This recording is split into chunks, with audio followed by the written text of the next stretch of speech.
Hello, hello mga kamamshi, mga kaludi, mga sisi ko. Ayun na nga, natapos nga kami sa dinner. Nag-dinner kami kagabi doon sa Disney Springs. Masarap din naman yung aming kinain.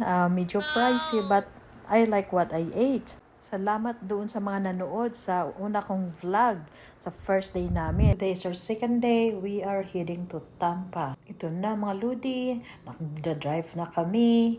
Excited na kami. Pupunta kami ng Tampa. Umiwas kami sa highway kasi wala kaming sun pass. Hindi kami nag-purchase noon. Kasi $22 per day din yun. Sayang, hindi naman namin magagamit every day. So we choose not to drive in the highway. Madali naman ang driving. An hour and a half lang. Andun na kami sa Tampa. Walang traffic. Smooth yung driving namin. So, di ba, wow. Kumuha kami ng tour kung saan inikot kami sa buong Tampa Bay.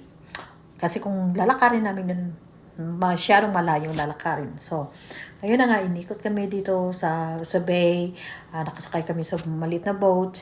Magaling din naman yung aming captain. Siya din yung ini-explain sa amin kung ano yung mga nakikita. Siya yung tour guide, siyang captain at tour guide at Mexico, 900 miles, will be in Corpus Christi, Texas.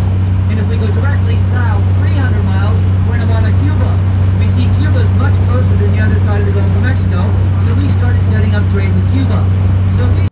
So, yun lang mga ludi. Dito ang aking second day vlog in Tampa. Again, thank you for watching my vlog. Please don't forget to like or give me a heart and comments and subscribe. Bye for now. See you again next time. Say, oh my God, I see the way you